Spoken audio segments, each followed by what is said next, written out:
Coming to Telugu, కేంద్రంలో పేదల ప్రభుత్వం తెస్తాం. కొంతమంది ధనికుల కోసమే మోదీ పనిచేస్తున్నారు. ఆ ధనికులు ఎవరు?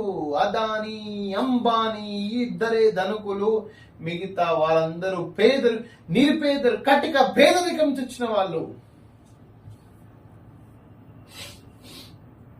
ఇండియా కూటమికి 57 సీట్లే. అవినీతి లేని మోడీ ఒకవైపు, కోటీశ్వరుడైన రాహుల్, కోటీశ్వరుడు అంటున్నావు అమిత్ షాజీ చెప్తున్నా. కోటీశ్వరుడు ఆయన కోట్లు తీసుకొని ఎవరిని పెడతాడు? ఒక పెళ్ళా ఉందా, పిల్లలుందా?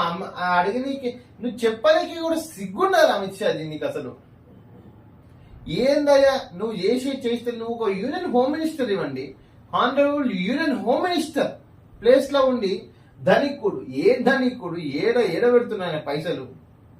అరే పాపం పిల్లగాడు ఏదో నడుస్తాడని అటు ఈస్ట్ నుంచి వెస్ట్ సౌత్ నుంచి నార్త్ తీస్తే ఆయన ధనికుడు అయితే మొత్తం అన్ని కిలోమీటర్లు ఎట్లా నడుతాడా? మాట్లాడనికైనా ఉండాల. ఈడో బరివత్తల మళ్ళీ వచ్చింది. కాంగ్రెస్ సర్కార్ కొసముట్టది. ఏం కొసముట్టది అంటే మీనింగ్ ఏంద్రా నాయన? వాళ్ళు ఎక్కువ ఇస్తారని అత్యాశకు పోయి ప్రజలు ఓటేసిండ్రు. కేసీఆర్ ఎన్నికలు ఎప్పుడు వచ్చినా మళ్ళీ వచ్చేది మా ప్రభుత్వం. అబ్బా సుద్దా ఇప్పుడు ఎన్నికలు నీ ప్రభుత్వం వస్తే చూద్దాం.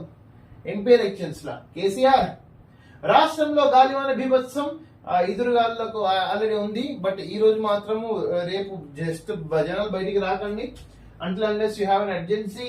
టీచర్ కొట్టిన దెబ్బలు నా జీవితాన్ని మార్చేశాయి. Honourable chief justice of India. ఒకప్పుడు పిల్లలపై చేసుకుని సర్వసాధారణ సీజే ఇప్పుడేమో తీవ్రంగా పరిగణిస్తున్నారు.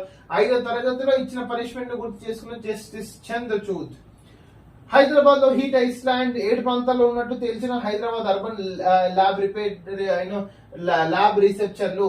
నిజంగా ఇప్పుడు ఈ ఓవర్ అర్బనైజేషన్ లిమిట్ క్రాస్ అయితే బెంగళూరు లాంటి పరిస్థితి హైదరాబాద్ తొందరలోనే చేయి చూస్తుంది. మనం 100% హైదరాబాద్ సేవ్ చేసుకోవాలంటే ఇండియా క్యాపిటల్ హైదరాబాద్ అవ్వాల్సిందే.